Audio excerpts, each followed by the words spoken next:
ভূতের রাজা দিল বর, জবর জবর 3 বর, 1 2 3, জবর জবর 3 বর, 1 2 3।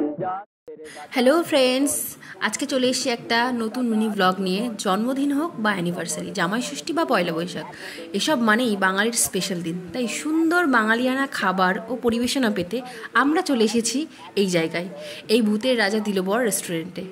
কলকাতায় এর আউটলেট বিভিন্ন জায়গায় আছে, যেমন সোদপুর, সেক্টর 5, যাদবপুর। প্রথমেই তোমাদেরকে রেস্টুরেন্টটা ঘুরে দেখাই। খুব সুন্দর সেই পুরনো দিনের সব ব্যবস্থাপনা। এবং আমার রাজামশাই এখানে খেতে বসে গেছেন, আমি এখনও বুঝতে পারিনি, অর্ডার দেওয়া হয়ে গেছে। এবার একটা জিনিস খুব সুন্দর দেখলাম যে ওখানে প্রদীপ জ্বলছে, যে টেবিলটাতে সবাই অ্যাটেন্ড করবে সেই টেবিলগুলোতে প্রদীপ জ্বালিয়ে তাদেরকে বরণ করবে। এই হলো বাইরের সিনটা। বেশি না বকে এবার চলে যাব খাবারের দিকে। এখানে থালি সিস্টেমটাই বেশি পপুলার। বিভিন্ন রকমের থালি আছে, যেমন হীরক রাজার থালি, মহারাজা ভোজ থালি, ভূতের রাজা দিল বর থালি। এবার নিজেদেরকেই চয়েস করে নিতে হবে।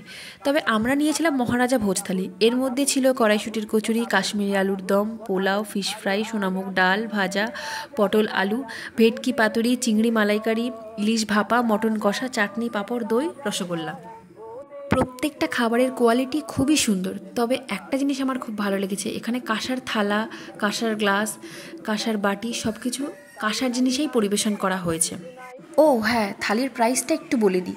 মোটামুটি 899 থেকে শুরু। এবার তুমি যেমন নেবে তার উপরেই তোমার প্রাইসটা ডিপেন্ড করবে। তবে একটা কথা বলতে পারি, এই একটা থালিতেই দুজনের সাফিসিয়েন্ট হয়ে যাবে। তো এবং সবশেষে আমাদেরকে পান দিয়েছিল। আমরা পান খেয়ে একদম খাওয়া দাওয়ার পর্ব মিটিয়ে বাড়ির দিকে রওনা হলাম। তো এই ছিল আজকে আমাদের ভিডিও। কেমন লাগলো অবশ্যই আমাকে জানিও এবং একটু সাবস্ক্রাইব করে দিও। Tata, bye, have a good day.